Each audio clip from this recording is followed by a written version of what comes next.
Винудам мир, бугарскиот премиер Бојко Борисов, излезен пред кабинетот на априлскиот снег, им ја понуди својата рака на противниците, откако неговата партија ГЕРБ победи на парламентарните избори, но недоволно моќно како порано за да формира влада. Ланските антивладини протести го дадоа резултатот на овие избори. Поддршката за ГЕРБ опадна за речиси 9%. Борисов е победник со нешто над 25% од гласовите, за разлика од изборите во 2017, кога победи со 33,5% поддршка од граѓаните. По објавувањето на прелиминарните резултати, 4 клучни партии најавија дека не сакаат коалиција со ГЕРБ. Борисов им го најави својот предлог на опозицијските партии, експерти да ја водат владата до декември, кога би имало нови избори.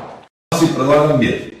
Аз си предлагам да сложиме експертите, да сложиме хората, да поеме отговорност и да направиме за България до декември максимално усилие, за да излезем от пандемията, да тръгнем нагоре. Тогава вече всичко е ясно. Това е моето предложение към всички. Порадвайте се 1, 2 дена, 3 и след това помислете кое е стабилно и кое не е. Борисов им порача дека немаат експертиза и дека тој едноставно е најдобриот, но се радува што и други партии ќе влезат во парламентот, зашто не сака веќе сам да го носи товарот на одлуките. Имате ли по-опитен от мен? Някой изпълнява международна подкрепа. Някой, който да се справил с 3 кризи.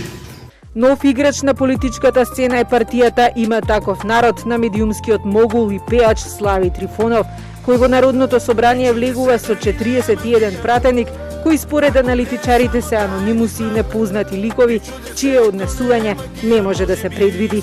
Но доколку влезе во новата влада со Борисов, неговата реторика за Македонија нема многу да се разликува од онаа на Каракачанов, кој овој пат останува под прагот од 4% потребен за влез во парламентот. Тој пак обвини за манипулација со изборниот процес. И опозицијската социјалистичка партија ќе овозможи да се преполуват пратеничките мандати на владеачката ГЕРБ. Нејасната понуда на Борисов за експертска влада, како и резултатите од гласањето, јасно покажуваат дека почнува крајот на челичното 11 годишно владење на ГЕРБ, сметаат бугарските аналитичари.